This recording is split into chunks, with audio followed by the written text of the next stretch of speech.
Bismillahirrahmanirrahim. So in the last video we have discussed the seronegative arthritis introduction, common features and its types. तो हम अब यहाँ पर first type को discuss करने लगे, that is ankylosing spondylitis. Ankylosing means fusion और spondylitis inflammation of spine. तो स्पाइन की एक तो यहाँ पे फ्यूजन हो रही है और साथ साथ इन्फ्लेमेशन हो रही है. तो फर्स्ट चीज़ है यहाँ पर क्रॉनिक इन्फ्लेमेटरी डिजीज़ है ये जॉइंट्स की. कौन से जॉइंट्स की? हमारे स्पाइन के जॉइंट्स की. स्पॉन्डिलाइटिस सोली हमें बता रहा है कि हमारे पास स्पाइन इन्वॉल्व है. इसमें हमारे पास एक्सियल स्केलेटन होता है. इवन जो है हमारे पास कुछ कुछ इसके सिम्टम्स, ज़ाहिर सी बात है एक्सियल स्केलेटन पूरी बीच में स्पाइन जा रही है तो वो हमारे ऊपर शोल्डर की तरफ भी अपने कुछ सिम्टम्स रेडिएट करेगा और हिप रीजन में भी. इसके साथ साथ जो है हमारे पास कुछ एक्स्ट्रा आर्टिकुलर फीचर्स भी होती हैं मैनिफेस्टेटेड बाय पेन. लाइक कम्प्लीटली हमारे पास यहाँ पे जो पेशेंट प्रेजेंट करेगा वो करेगा विद पेन और प्रोग्रेसिव स्टिफनेस ऑफ स्पाइन. और इसको स्पाइन में बहुत ज़्यादा जो है मतलब मूवमेंट में प्रॉब्लम हो रही होगी, बिल्कुल स्पाइन स्टिफ हुई हुई होगी. तो ये दो मेन फीचर्स होंगे इसके साथ साथ हमारे पास जो है इसमें एज ग्रुप जो है हमारे पास इन्वॉल्व होता है वो मेन जो है 15 to 30 ईयर्स एज वाले. इसके अलावा हमारे पास मेन का रेशो इसमें सबसे ज़्यादा होता है. ठीक है, इसके साथ साथ हम इसके कुछ जो हैं क्लिनिकल फ़ीचर्स देख लेते हैं कि हमारे पास क्या क्लिनिकल फ़ीचर्स होता हैं. इन क्लिनिकल फ़ीचर्स में हमारे पास सबसे पहले जो आ जाता है एक चीज़ तो ये कि इसमें हमारे पास जो पेन होता है वो शुरू होता है हमारे एसआई जॉइंट से.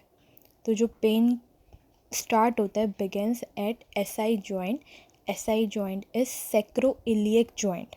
सेक्रम बोन है उसके रीजन से हमारे पास ये जो पेन है वो स्टार्ट होता है और फिर ये ऊपर की तरफ जाता है. जैसे ये मैंने बोन बनाई है. अब यहाँ पर क्या होता है कि जो है एसआई जॉइंट यहाँ पे इन्वॉल्व है. जहाँ पे मैं मार्क कर रही हूँ एसआई जॉइंट, यहाँ से जो है हमारे पास पेन जो है वो स्टार्ट होता है और यहाँ से फिर वो रेडिएट करता हुआ या मूव करता हुआ ऊपर की तरफ जाता है स्पाइन में. तो बेसिकली यहाँ पे दर्द जो है वो कहाँ से स्टार्ट होता है? एसआई जॉइंट से, and then it radiates towards up या फिर हमारे पास ओवरऑल स्पाइन में. उसके बाद हमारे पास ये फिर ऐसे ग्रेजुअली पूरी इंटायर स्पाइन को इन्वॉल्व कर देता है, इवन द शोल्डर्स को भी और हिप्स को भी, as I like mentioned above. इसके बाद हम देखते हैं कि हमारे पास और क्या सिम्टम्स होते हैं. कि एक तो lower back pain. Lower back pain कैसे? हमारे एसआई जॉइंट से स्टार्ट हुआ बैक पेन, फिर स्पाइन में गया. अच्छा, इसके जो कैरेक्टरिस्टिक होती है वो होती है डल, एक्की पेन होता है और डीप होता है हमारे लोअर लंबर और ग्लूटियल रीजन में. तो लंबर रीजन में भी हो रहा होता है, ज़ाहिर सी बात है स्पाइन की इन्वॉल्वमेंट है. दूसरा ग्लूटियल रीजन में क्यों हो रहा होता है? क्योंकि एसआई जॉइंट की इन्वॉल्वमेंट है. तो ये इसके जो है कैरेक्टरिस्टिक्स हैं मेन. इसके साथ साथ हमारे पास जो है एक और इम्पॉर्टेंट फीचर होता है, वो ये होता है कि हमारे पास जो हमारी स्पाइन होती है वो स्टिफेंड हो जाती है. तो हमारा जो स्टिफ बैक या स्पाइन के साथ भी पेशेंट प्रेजेंट करता है, ये तो मेन इसका हॉलमार्क हो गया. स्पॉन्डिलाइटिस के साथ अगर कोई पेशेंट आएगा तो स्टिफेंड बैक होगा उसका. ठीक है, तो इसमें हमारे पास क्या होगा? जो हमारे पास मूवमेंट होगी वो भी रिस्ट्रिक्ट हो जाएगी और मॉर्निंग सिम्टम्स जो होंगे वो बहुत ज़्यादा वर्सन हो जाएंगे. इसके अलावा जो पेन है वो सिवियर होगा ऑन रेस्ट. अगर पेशेंट रेस्ट कर रहा है तो उसका पेन बहुत ज़्यादा बढ़ जाएगा, लेकिन अगर वो वो अगर फ़िज़िकल एक्टिविटी कर रहा है तो उससे उसका पेन जो है वो इम्प्रूव हो जाएगा. तो ये इसके कुछ क्लिनिकल फ़ीचर्स हैं. इसके साथ साथ हमारे पास इसमें चेस्ट पेन भी कॉमन होता है. अब चेस्ट पेन क्यों कॉमन होता है? क्योंकि हमारी जो स्पाइन होती है वहाँ पर हमारे पास इन्वॉल्वमेंट होती है कुछ कॉस्टोवर्टिब्रल जॉइंट्स की. किन की इन्वॉल्वमेंट होती है? कॉस्टोवर्टिब्रल जॉइंट्स की. अब वो कॉस्टोवर्टिब्रल जॉइंट्स हमें क्या कर रहे होते हैं? हमें चेस्ट पेन करवा रहे होते हैं. तो अगर सीरोनेगेटिव आर्थराइटिस में अगर हम सस्पेक्ट कर रहे हैं और चेस्ट पेन हो रहा है तो हम सीधा सीधा बता सकते हैं कि एनकाइलोजिंग स्पॉन्डिलाइटिस है. क्यों? क्योंकि कॉस्टोवर्टिब्रल जॉइंट्स की भी इसमें इन्वॉल्वमेंट आ गई है. इसके बाद फटीग भी मतलब बहुत ज़्यादा कॉमन होता है.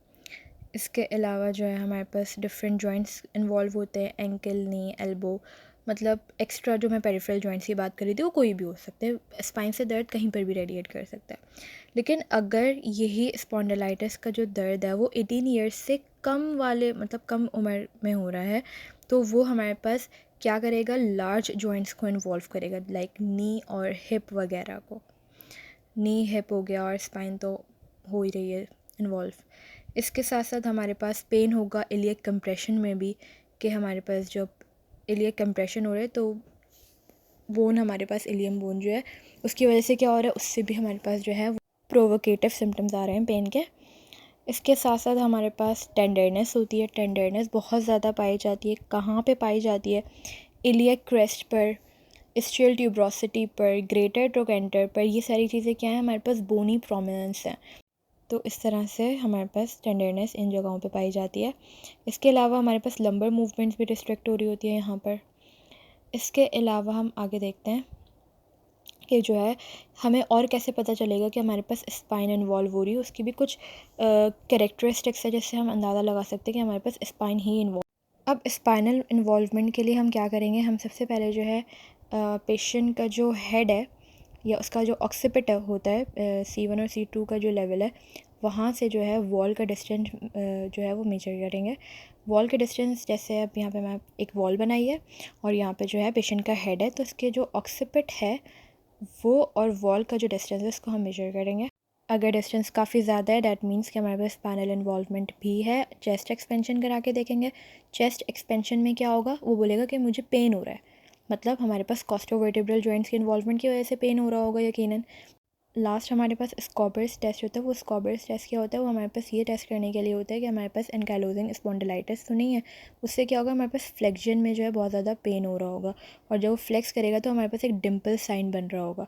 That indicates a Schober's test is positive. So this is all for this video.